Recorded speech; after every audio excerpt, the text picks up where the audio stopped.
Hola, ¿cómo están? En esta oportunidad vamos a articular dos autores que hablan del proceso de investigación científica.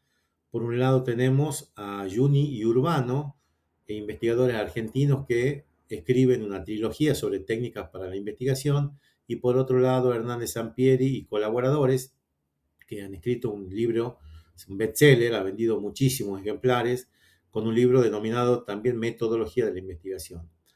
En esta primera parte, lo que se busca es continuar con lo que en un video anterior caracterizaba como fases y dimensiones de la investigación. Juni y Urbano son los que hacen esta diferenciación, y acá nos vamos a hacer cargo, en lo posible, de la dimensión epistemológica, que es la primera dimensión que caracterizan estos autores. Recuerden que las dimensiones se entrelazan entre sí, junto con la estratégica y la de las técnicas de recolección y análisis de datos, mientras que las fases son secuenciales, ocurren en orden. Está primero la fase de planeación o planificación, que consistiría, por ejemplo, en elaborar un protocolo de investigación. Acá está representada con una elipse verde. Luego está la fase de ejecución, que es cuando se realiza el trabajo de campo. Y en tercer lugar, la fase de comunicación, acá en rojo, que tiene que ver con la presentación de los resultados, la publicación de un artículo, podría ser una ponencia en un congreso, podría ser una tesis. Es cuando se da a conocer los resultados. El otro gráfico, el que está estructurado con los rectángulos, está sacado del libro de Hernández Sampieri, y Hernández Sampieri dan una serie de pasos.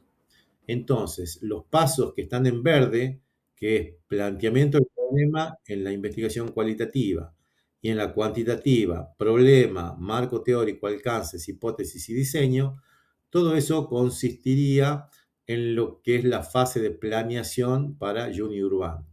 Luego la de ejecución está en la parte negra de ambas tradiciones, y la de comunicación en la parte escrita con rojo. Ahora nos vamos a detener en la primera parte de la fase de planeación o planificación, pero en una de las dimensiones. Recuerden que las tres dimensiones están presentes en todas las fases, pero a fines didácticos o pedagógicos lo vamos a diferenciar o analizar por separado. En el caso de la dimensión epistemológica, que es de la que nos vamos a ocupar ahora, vamos a trabajar en la idea, el planteamiento del problema y la elaboración del marco teórico en este esquema de Hernández Sampieri. Entonces, ¿qué sería la idea? Coinciden los autores en que para que una investigación se realice es necesario que a alguien se le ocurra realizarla. Es necesario que alguien tenga una idea de investigar acerca de algo. Y esa sería como la semilla de la investigación. Es muy poco frecuente que la idea original se publique al momento de comunicar los resultados, pero sí es lo que bien estructurado se va a transformar en el problema de investigación. ¿Sí? Esto ocurre en cualquier disciplina y con cualquier enfoque metodológico. Lo que están diciendo acá los autores es que, más allá de si el razonamiento es inductivo, abductivo o deductivo, a alguien se le tiene que ocurrir investigar para que, en el mejor de los casos, esa investigación se lleve a cabo. Y la naturaleza de esa idea original podría ser muy poco precisa, vaga, con muy pocas cuestiones dadas por sentado. También nos podría servir cuando nos preguntamos sobre qué investigar. Podemos pensar también en algunas tradiciones metodológicas como la cuanti, quali o mixta, y poder también circunscribirla a algún área que generalmente es el área disciplinar en la cual se formó el investigador o los miembros de un equipo de investigación. Este factor de experiencia que aparece acá en tercer lugar plantea que el tiempo que transcurre desde que a alguien se le ocurre una idea y eso se transforma en el problema propiamente dicho, el problema de investigación, puede ocurrir muchísimo tiempo cuando no hay experiencia en procesos de investigación, o prácticamente nulo el tiempo, es un pasaje casi simultáneo cuando la persona que se le ocurre la idea tiene mucha experiencia en investigación. De hecho, los investigadores de raíz piensan estructurado yo ya como problema. Ahora bien, Jung y Urbano agrupan las fuentes o factores a partir de los cuales pueden surgir ideas de investigación en estos tres: contextuales, actitudinales y metodológicos. Los factores contextuales tienen que ver con el interés propio, personal del investigador o del equipo de investigación. Es simplemente por atracción, por gusto, por curiosidad. También suelen haber demandas institucionales que orientan o que estimulan la investigación de algunas áreas. Cuando ustedes lean en alguna, supongamos para buscar una beca en investigación, van a ver que hay áreas prioritarias. Esas áreas prioritarias lo que nos está diciendo es que en alguna de esas líneas es mucho más probable obtener el recurso o la beca. Entonces esa también sería como incitarnos a investigar sobre esas temáticas que suelen tener que ver con problemas sociales o de salud. También hay disponibilidad de información no usada. Cuando tenemos, a lo mejor en algún trabajo, hay información que tenemos disponible, eso invitaría a hacer una investigación usando ese material. Y por otro lado tenemos la pertenencia a líneas profesionales, el poder tener una profesión y dentro de esa profesión alguna inclinación teórica haría que la idea se acomode a esas preferencias. Los factores actitudinales, por otro lado, plantean más que nada una postura. Los autores coinciden en que esperar que la idea de investigación llegue como por arte de magia, como una iluminación, que llegará en algún momento, solo tengo que sentarme a esperar, esa no es una buena idea, todo lo contrario. Lo que se pretende es una labor sistemática, rigurosa, sostenida, dedicar un tiempo y tener disciplina para trabajar. Primero en transformar una idea en problema y luego en todos los otros pasos o momentos que requiere el proceso de investigación. Y una actitud también que ayuda, según estos autores, es asumir que el conocimiento adquirido sobre algún área disciplinar puede ser limitado. A lo mejor hay algo nuevo que puedo descubrir, que puedo profundizar. Lo que se conoce como flexibilidad intelectual. Y por último tenemos factores metodológicos que tienen que ver con, de algún modo, con el estado en el que se encuentra el conocimiento sobre el área disciplinar abordada. El hecho de que encuentre lagunas teóricas, es decir, que haya cuestiones que no se han resuelto más allá del desarrollo del conocimiento, o que algunos autores hayan encontrado resultados contradictorios a partir del abordaje de algún fenómeno en particular, hace que se nos ocurra o es una buena fuente para pensar en interrogantes y estructurar futuros problemas de investigación. Alguna problemática concreta también, ¿sí? Entonces acá estos tres factores son fuentes generadoras de ideas y no quiere decir que tenga que salir solo de uno de estos factores, podría haber una suerte de combinación.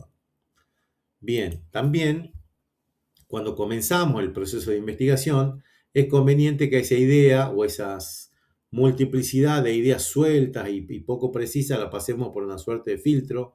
Lo primero que recomiendan los autores es poder determinar el área temática. Lo disciplinar tiene mucho que ver acá. Hoy en día que hay equipos interdisciplinarios, también poder pensar o mirar un fenómeno a partir de diferentes disciplinas tiene una riqueza muy, muy buena y muy enriquecedora para el proceso. El segundo filtro tiene que es para pensar en las preguntas iniciales, son preguntas que podrían ser amplias y poco precisas todavía. Luego viene la identificación de fuentes para construir el modelo conceptual o marco teórico. Este tercer filtro consiste en que el equipo de investigación o el investigador, en el caso de un tesista, pueda determinar cuáles son los últimos avances en el área disciplinar que está abordando. Posteriormente se estructuran los objetivos, acá ya se exige mayor rigor a la hora de expresarlo y más adelante vamos a ver cómo se estructura un objetivo de investigación para pasar posteriormente a la formulación de hipótesis en el caso de la tradición cuantitativa o poder establecer algunos supuestos o anticipación de sentido en el caso de la tradición cualitativa. Bien, les decía hace un momento que este material es una articulación entre dos textos, o en realidad son varios autores. Son tres autores centroamericanos, lo de metodología de la investigación, que el primer autor es Hernández Sampieri, y él plantea que en la fase de génesis, dice acá, el inicio de la investigación consiste a partir de una idea que luego se estructura como problema. Para Juni Urbano, el inicio consiste en determinar el área temática. En la segunda fase o fase de interrogación, es prácticamente lo mismo dicho de maneras diferentes. Establecer interrogantes y objetivos, dicen Hernández Sampieri y colaboradores, formular preguntas y objetivos, dice Juni Urbano. Acá la diferencia quizá está en la tercera fase, que es la de la viabilidad, que Hernández Sampieri consideran que el problema se estructura con los interrogantes, los objetivos y la justificación. Esa justificación consiste en poder determinar o poder contarle al lector o a un potencial evaluador por qué merece la pena realizarse esta investigación, qué beneficios traería terminarla, quiénes serían los principales beneficiarios. Y hay dos aspectos que podrían tenerse en cuenta independientemente de si se incluyen o no en la justificación, que son la viabilidad y las consecuencias. La viabilidad o factibilidad tiene que ver con qué tan posible es para el investigador o el equipo de investigación llevar a cabo ese proceso. Si cuenta con los recursos suficientes, y cuando hablamos de recursos hablamos de económico, financiero, de materiales, de tiempo, de humanos. No es lo mismo un equipo que un investigador aislado. Y por otro lado, las consecuencias en cuanto a que cuando necesite pasar a la fase de ejecución, cuando recolecte los datos, cuando vaya al trabajo de campo, todas las unidades de observación pueden ser impactadas en algún punto.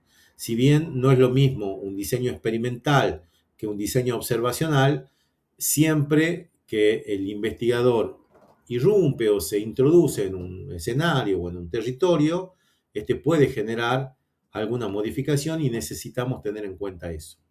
Por último, en cuanto a la fase de fundamentación, Hernández Sampieri hablan de la adopción de una postura y elaboración del marco teórico, son elementos que vamos a ver en breve, y Juni Urbano hablan de identificar fuentes para la construcción del modelo conceptual, que tiene que ver con lo mismo, dicho de otra manera, tienen que ver con lo mismo. Estos últimos, Juni Urbano, hacen una suerte de camino deductivo para poder acceder a lo que va a terminar siendo la pregunta de investigación, a la cual luego buscaremos responder con una hipótesis. Ya veíamos en el cuadro anterior que el punto de partida es la determinación del tema o área problema, es algo muy general, suele tener que ver con lo disciplinar. Luego se identifican posibles preguntas ligadas a ese tema muy general. Esto tiene mucho que ver con los filtros que veíamos en la diapositiva anterior, la caracterización de la naturaleza y los alcances de la pregunta. Acá conviene muchas veces empezar a bajar el nivel de abstracción de esas preguntas iniciales y ver qué tan posible es responder esas preguntas. Empezamos a tener una suerte de razonamiento crítico acerca de la orientación que está teniendo el proceso. En cuarto lugar, ponen la revisión de antecedentes. Los antecedentes se refiere a resultados de otras investigaciones que estén publicadas. Generalmente, solamente leemos los resúmenes para ver cuál trabajo es el que más se asemeja o el que mejor muestra en qué estado está el conocimiento o el arte, ahora se habla de estado del arte, en el área disciplinar sobre la cual estamos realizando el proceso de investigación, ¿sí?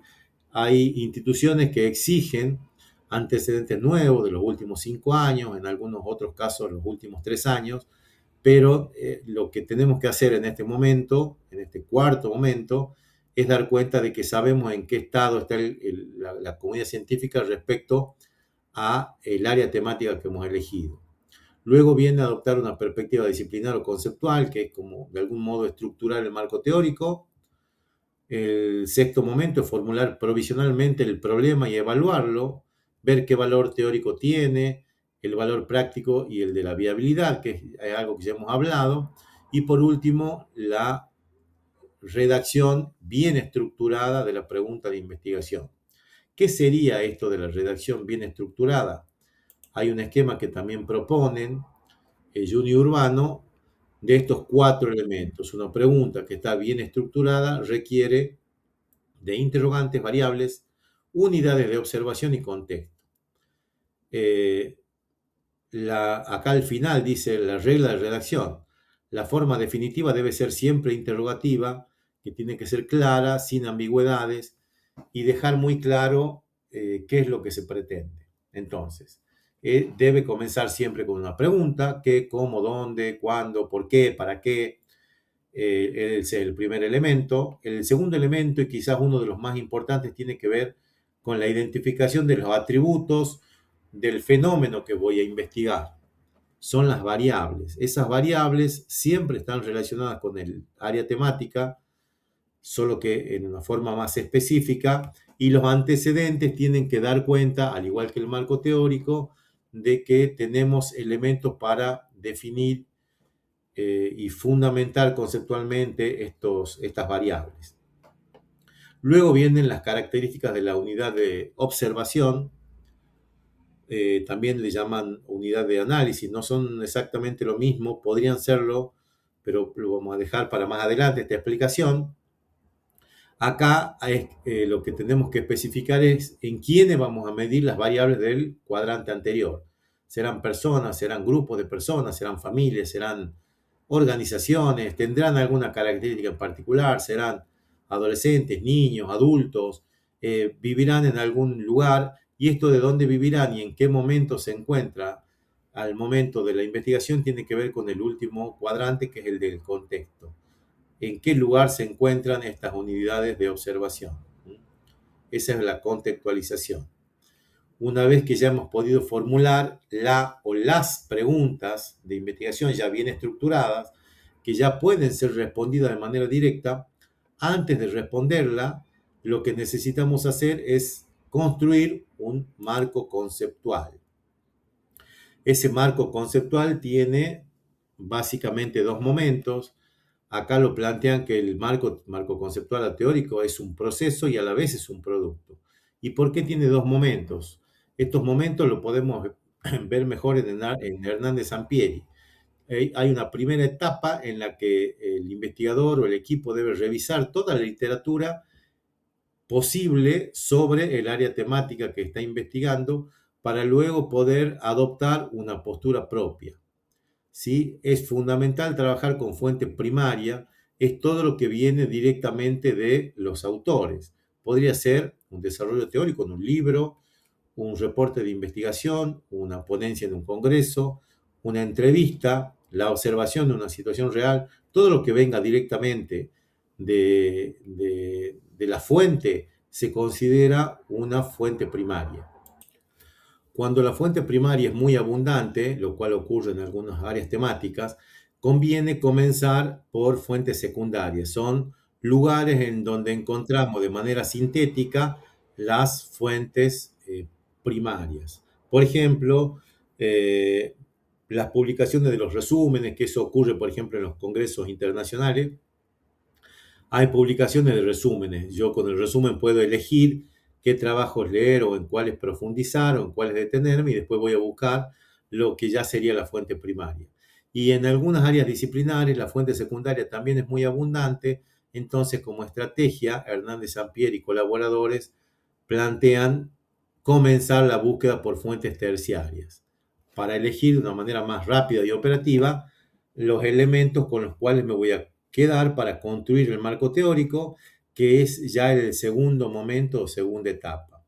Acá el equipo de investigación debe adoptar una postura teórica determinada, que podría ser, dicen estos autores, que me quede con una sola teoría. Esa es la opción 1. La segunda opción es elegir una teoría como principal y complementarla con algunas otras. La tercera opción sería construir un marco teórico con fragmentos de teoría.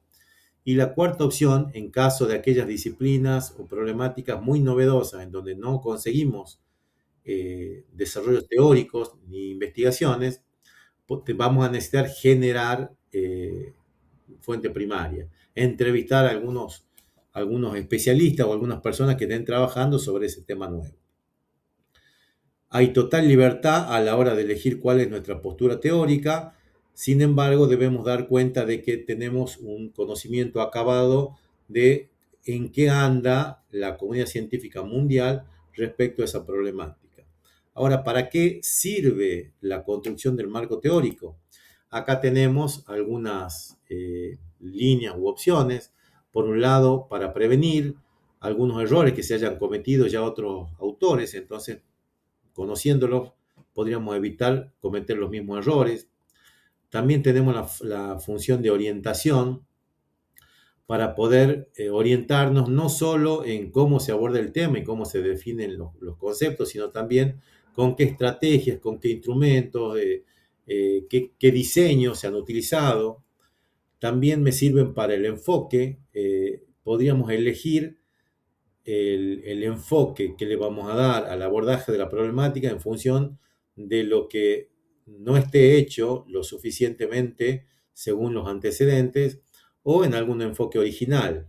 Recuerden que un trabajo de investigación, sobre todo si hablamos de una tesis de grado o de posgrado, pretende cierta originalidad, entonces ese enfoque me serviría si está orientado en función de lo que leí para construir mi marco teórico. También me sirve para justificar ese elemento que Hernández Sampieri pone como un complemento en el problema de investigación. Puedo fundamentarlo sabiendo qué cosas se desarrollaron desde el punto de vista conceptual respecto a la temática. También hablamos de proyección, conduce al establecimiento de hipótesis para ser sometidas a prueba. A partir del marco teórico vamos a poder sostener conceptualmente las hipótesis que respondan a los interrogantes anteriores. Fíjense que cuando hablamos de razonamiento, el primer paso era la pregunta y el segundo la hipótesis. Ahora, en un proceso de investigación propiamente dicho, entre la pregunta y la hipótesis está el marco conceptual, que es una parte bastante extensa de la tesis. Hay un sostenimiento teórico de esas respuestas o afirmaciones tentativas que son las hipótesis. También otra función del marco teórico es que me permite la innovación en cuanto a que inspira nuevas líneas o áreas de investigación y me permite o me facilita la interpretación, sobre todo cuando hemos obtenido los resultados, esos resultados que se obtienen a partir de la recolección de los datos necesitan ser interpretados y para eso sirve el marco teórico, ¿sí? De hecho, el marco teórico articulado con los resultados suele constituir lo que en un trabajo se conoce o se titula como discusión. Y bueno, por último, acá hay un esquema que muestra de algún modo cómo es el círculo virtuoso del conocimiento científico. ¿Sí? El marco teórico documenta el conocimiento actual sobre la problemática o área temática específica. A partir de ahí podemos encontrar algunas ideas o algunos elementos para generar ideas de nuevas investigaciones. Luego vamos a ver que esas falencias, esas lagunas, me llevan a pensar en factores metodológicos. Estos factores metodológicos generarán nuevas ideas iniciales que serán estructuradas como problemas de investigación, que a la vez requerirán de un ajuste del marco teórico y así sucesivamente. Acá al final plantea que no es el conocimiento científico un modelo lineal, estático, sino que es muy dinámico y pretende de algún modo generar Dicho de otro modo, el final de un proceso de investigación suele abrir un abanico de posibilidades para que el mismo equipo u otros equipos de investigación generen nuevos procesos. O sea, el final de un proyecto suele ser el inicio potencial de nuevos proyectos. Bueno, en la próxima presentación vamos a desarrollar mejor la otra dimensión, que es la dimensión epistemológica. Hasta la próxima.